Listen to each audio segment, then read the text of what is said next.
تاکہ اس کی فیملی کو دیکھیں۔ یہ ایک مختصر سی فیملی تھی۔ علی کے ابو بیرون ملک ہوتے تھے۔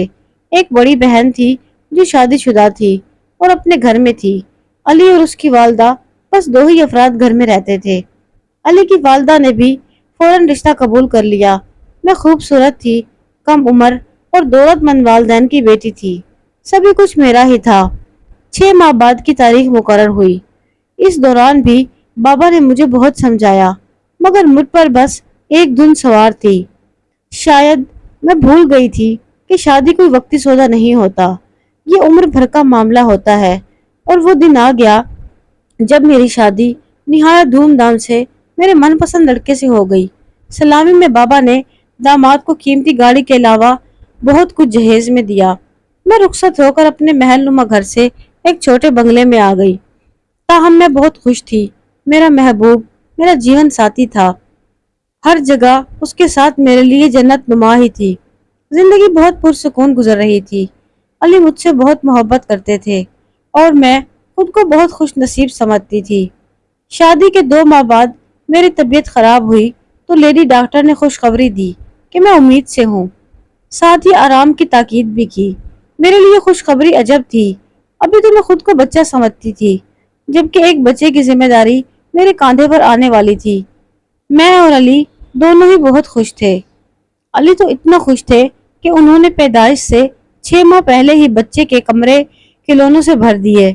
میری بھی وہ بلائیں لیتے نہ تھکتے تھے، بستر سے اٹھنے نہ دیتے، جبکہ ان کی اماں کہتی کہ اتنا بھی بیوی کے آگے پیچھے نہیں گھوما کرو، لیکن وہ ماں کی باتوں کی بھی پرواہ نہ کرتے تھے، ہر وقت بس اپنے بچے کی باتیں کرتے۔ جب میرا عیان 8 ماہ کا ہوا تو علی کے ابو نے ان کو کاروبار کے سلسلے میں دبئی بلوا لیا۔ انہوں نے مجھ سے جانے کی اجازت مانگی کہ کاروبار کے سلسلے میں اپنے والد کے پاس دبئی جانا چاہتا ہوں۔ میں نے ان کو روکا کہ مت جائیے، ہمارا بیٹا اداس ہو جائے گا اور میں بھی آپ کے بغیر کیسے رہوں گی۔ وہ بھی پریشان تھے اور کہا کہ کاروبار کے سلسلے میں جانا پڑ رہا ہے، ادھر مجھے کتنا گھاٹا ہوا ہے تم جانتی ہو۔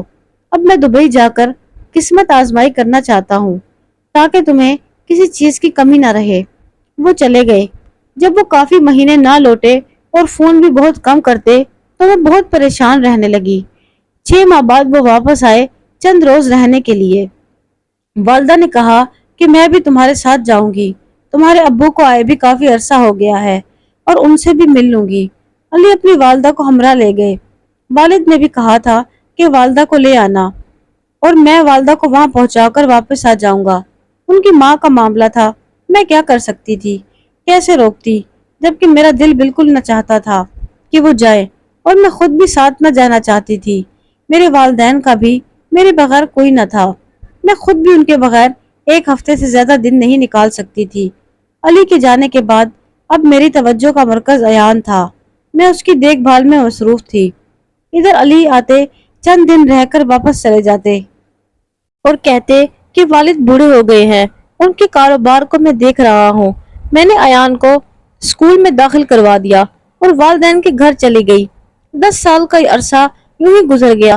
اس بار جب علی آ کر واپس گئے تو کہا اب کی بار میں امریکہ جا رہا ہوں اور وہاں جا کر فون کروں گا، کیونکہ اب ادھر بھی میں نے اپنا کاروبار شروع کیا ہے۔ 2 ماہ بعد تم لوگوں کو بھی بلوا لوں گا، اب تمہیں میرا انتظار نہیں کرنا پڑے گا۔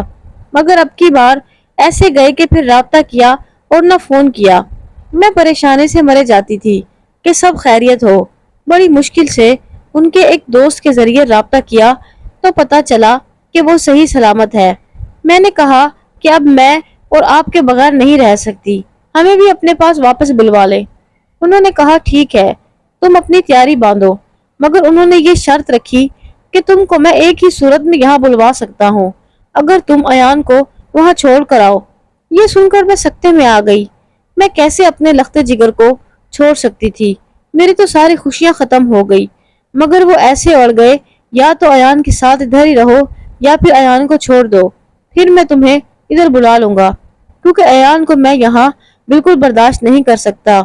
میں اس انسان پر حیران تھی کہ جس کو عیان ہر وقت یاد کرتا تھا۔ میں نے صاف منع کر دیا۔ 1 سال یہ سوچ کر شوہر کا انتظار کرتی رہی کہ شاید ان کو احساس ہو جائے کہ وہ میرے ساتھ غلط کر رہے ہیں، مگر وہ یہ چاہتے تھے کہ ایان کی ذمہ داری میں اپنے والدین کو سونپ دوں یا اسے کسی یتیم خانے میں دے دوں، لیکن میرے لیے تو وہ میری زندگی، میرا سب کچھ تھا۔ میں نے اسے بہت ناز و نعم سے پالا تھا۔ وہ ایک جیتا جاگتا معصوم بچہ تھا جس کو اس کی ماں کے پیار کے ساتھ راتیں جاگ کر پالا گیا تھا۔ میں ایک منٹ بھی اس کے بغیر اور وہ میرے بغیر نہیں رہ سکتا تھا۔ علی نے بالآخر وہاں دوسری شادی کر لی اور مجھ پر یہ قیامت توڑ دی کہ مجھے طلاق بھجوا دی۔ یہ صدمہ مجھ پر پہاڑ بن کر ٹوٹا۔ 3 سال بعد جاننے والوں نے جو امریکہ سے آئے تھے مجھے بتایا کہ علی 2 بچوں کا باپ بن چکا ہے اور وہ وہاں خوش و خرم ہے، اور یہ سب سن کر میں اور زیادہ بکھر گئی۔ اب مجھے خود کا ہوش نہ تھا۔ فکر تھی تو ایان کی کہ اس کا کیا ہوگا۔ ایان پر یہ راز جوان ہونے کے بعد کھلا کہ اس کے باپ نے اسے کیوں قبول نہ کیا۔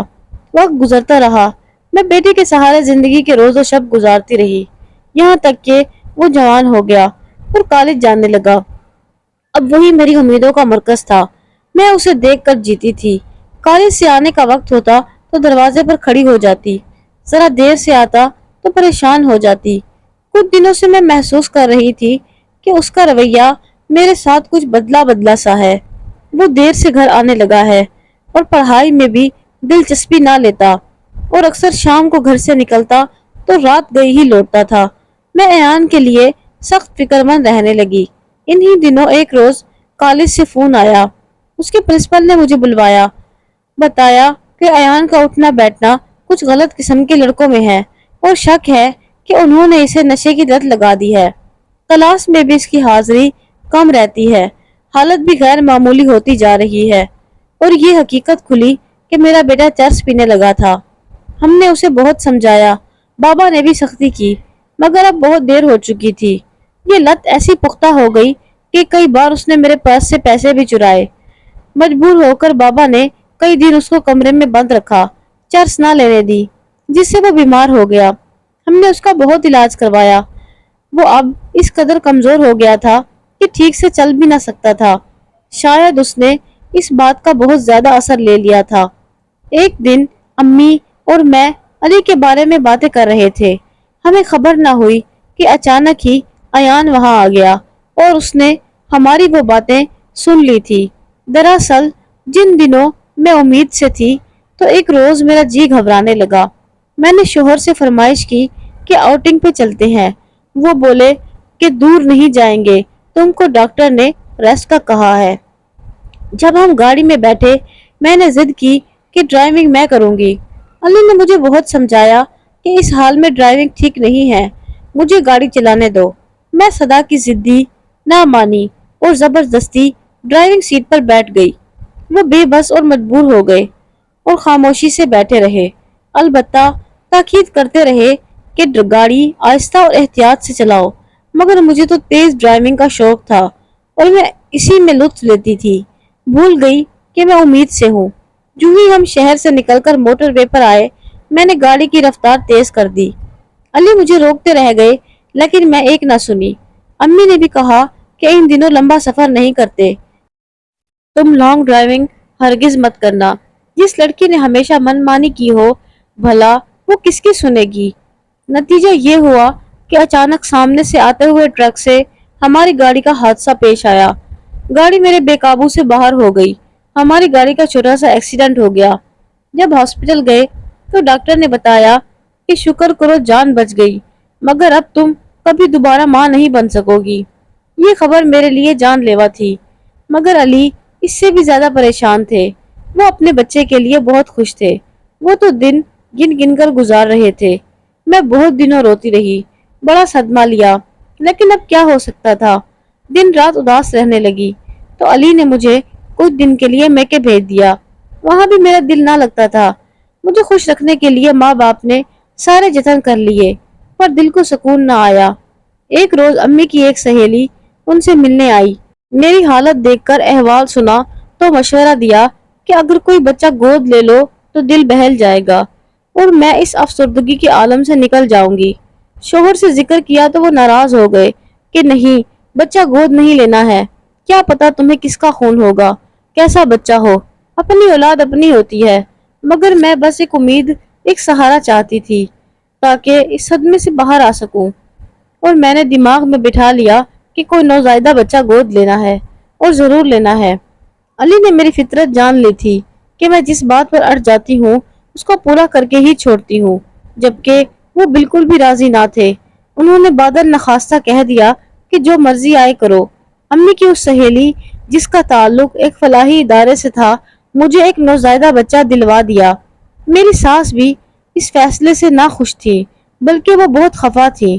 ان کا کہنا تھا کہ بہو بانجھ ہے، میرا بیٹا تو بانجھ نہیں، وہ اولاد پیدا کرنے کے لائق ہے، تو کیوں ہم پرائی اولاد گود میں لیں۔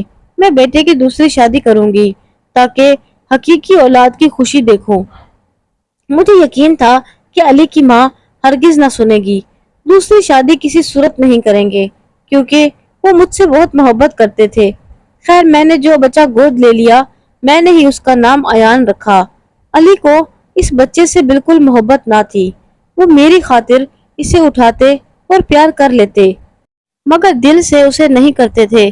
مگر میں نے تو ایان کے لیے دن رات ایک کر دیے، یہاں تک کہ شوہر کو بھی نظر انداز کر دیا۔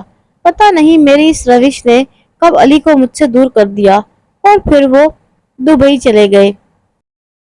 آج میں اور امی یہی باتیں کر رہے تھے کہ ایان لہپالک ہے، تبھی علی نے اس کو چھوڑا اور بیرون ملک جا کر اولاد کے لیے دوسری شادی کر لی۔ وہ تو آج تک اسے باپ سمجھا کرتا تھا اور اتنا سب ہونے کے باوجود اس سے محبت کرتا تھا۔ وہ اس حقیقت کو برداشت نہ کر پایا کہ علی اس کا سگا بیٹا نہ ہونے کے باعث نفرت کرتا ہے۔ اس حقیقت نے اس کو توڑ کر رکھ دیا اور وہ خود کو نقصان پہنچانے کے در پہ ہو گیا۔ اسے اپنے آپ سے ہی نفرت ہو گئی۔ اس نے مجھے تو نہ بتایا مگر نشے میں پناہ لے لی۔ علاج کروانے کے باوجود اس نے نشہ ترک نہ کیا۔ بابا بھی اب بوڑھے اور تھک گئے تھے، ایان سے مایوس ہو گئے تھے۔ ایک دن وہ دل کے دورے سے جاں بحق ہو گئے اور ان کے بعد امی صرف 2 سال جی پائیں۔ بابا کا کاروبار سنبھالنا میرے بس کی بات نہ تھی۔ چچا اور ان کے بیٹوں نے بزنس کو سنبھالا اور رفتہ رفتہ وہ ہر شے پر قابض ہوتے گئے۔